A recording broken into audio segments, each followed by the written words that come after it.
Fala comigo, rapaziada, sejam bem-vindos a mais um episódio do Cafeinando. Sim, estamos de volta com esse projeto que eu parei há algum tempo, inclusive hoje é tema do nosso vídeo, abandonar projetos. Mas antes da gente entrar nesse assunto, não se esquece, deixa seu like aí, confere se você já é inscrito no canal, caso você não seja, se inscreva para receber mais vídeos como esse. E sim, rapaziada, o Cafeinando está de volta, vídeos semanais toda segunda-feira a partir das 10 horas da manhã. O vídeo já estará disponível aqui para vocês, falando de diversos assuntos. Inclusive, eu gostaria de pedir para você deixar aqui embaixo algum outro assunto que você gostaria de falar e gostaria de ouvir com que eu falasse também. Como sempre, os vídeos não tem corte, são coisas que vêm à minha cabeça e são histórias que eu gostaria de compartilhar com vocês e, lógico, ouvir de vocês também, tá bom? Bom, vamos lá. Abandonar projetos, onde isso entra na nossa vida, por que que isso acontece? Vou falar um pouquinho da minha própria, do meu próprio abandono de projeto. O próprio Cafeinando foi um projeto que eu comecei lá no meio de 2023 e eu vim parar no finalzinho ou no meio de 2024 também, quando eu me vi num sinal, assim, que eu tava dando uma olhada e não via por que fazer aquilo ali. E isso pode ser um dos pontos do abandono de alguns projetos que a gente tem. Eu vou entrar nesses tópicos logo em seguida. Para quem não sabe, o Cafeinando foi um quadro que eu fiz a pedido de alguns amigos meus sobre algumas ideias que eu tinha. Eu sempre troquei bastante ideia com o pessoal sobre evolução, sobre coisas da vida, né?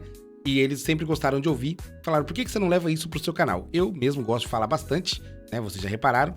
E eu comecei a fazer esses vídeos por curiosidade. São vídeos que têm bastante retorno, né? De visualizações. Por mais que sejam números um pouco mais baixos ali, mas são coisas que eu só vim perceber depois, tá?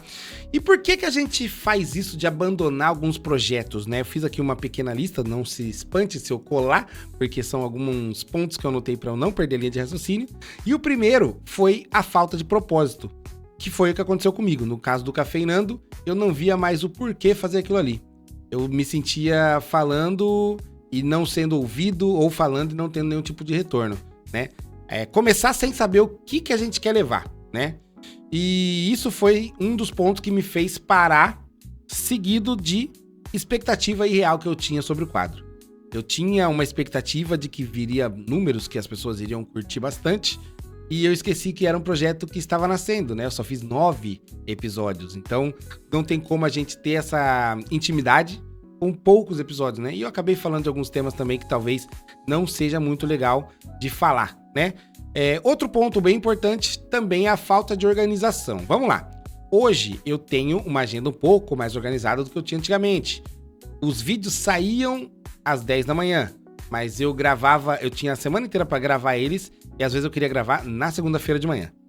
Então, assim, organizar a rotina faz com que você tenha esse encaixe mais perfeito e que você tenha esses projetos mais ali na palma da sua mão, que você consiga alinhar tudo para que você não deixe de ter essa constância. A gente sabe que aqui na internet, o que mais manda é a constância do conteúdo que você posta ou que você faz, né? Seja lá uma live ou algum Reels para o Instagram, o TikTok e tudo mais. Então, isso é algo que fez com que eu me perdesse também durante o caminho. E um outro ponto muito importante, e esse aqui é bem legal de falar, que é o medo do julgamento, né? Ou a comparação. O que isso quer dizer, cara? Quando a gente tem algum projeto em mente, a gente tem muito medo do que os outros vão falar, né? Ah, tô com medo de fazer esse vídeo aqui, será que vai dar bom? Será que não vai? O que vão falar disso daqui? Ou então eu pegar uma pessoa que é referência já no assunto e querer me basear com os números daquela pessoa, sem saber quanto tempo aquela pessoa já está falando sobre o assunto, quanto tempo aquela pessoa já está dentro daquela área, e essa comparação faz com que a gente desanime também. Quando eu comecei a ver que meus vídeos pegavam ali 10, 20 visualizações, eu falei assim, não compensa.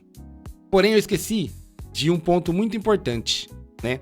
Um ponto que faz a gente refletir um pouco. Vale a pena a gente abandonar um projeto que a gente às vezes passou bastante tempo pensando para fazer? Então, vale a pena desde que seja com vontade de melhorar. Vou explicar, vamos lá. Quando você abandona um projeto, quando você tira o pé, isso tem que ser feito de uma forma mais tática, mais expressiva, mais dentro de uma linha de raciocínio para que esse projeto volte mais forte. Quando a gente abandona um projeto, a gente não pode ter medo de recomeçar esse projeto, né? Não pode ter medo de refazer desde o início que seja, ou buscar alguma coisa nova. Quando eu fiz o Cafeinando, já não era esse estúdio que vocês estão vendo. Esse estúdio aqui já é algo novo, já é um espaço feito para minha criação de conteúdo. Não é mais dentro de um quarto, num espacinho pequeno. Então, às vezes, a gente tirar o pé faz com que a gente evolua de certo ponto, mas essa evolução tem que ser ligada com o projeto, já que você passou tanto tempo pensando e você gosta de fazer esse tipo de conteúdo, tá? Ou qualquer outro projeto que seja da sua vida. Então, eu espero que com isso tudo você consiga pensar: vale a pena abandonar os projetos que você tem? Será que esses projetos que você tem só não tá faltando alguma coisinha para que ele volte? Eu mesmo, no meu caso, tô voltando com Cafeinando porque eu sinto muito essa vontade de falar e debater sobre vários assuntos. E eu espero que vocês também agora comecem a curtir de novo essa loucura que eu tô fazendo aqui com vocês, tá bom? Mas enfim, até semana que vem, gente. Espero que vocês tenham gostado. Não se esqueça, deixa seu like aí, se inscreve aqui no canal caso você ainda não seja inscrito. Tem live todos os dias a partir das 9 horas lá na Roxinha. E eu vejo vocês na semana que vem, 10 horas da manhã, com mais um tema, tá bom? Um beijo, um queijo, um molejo, um tracejo. Eu fui!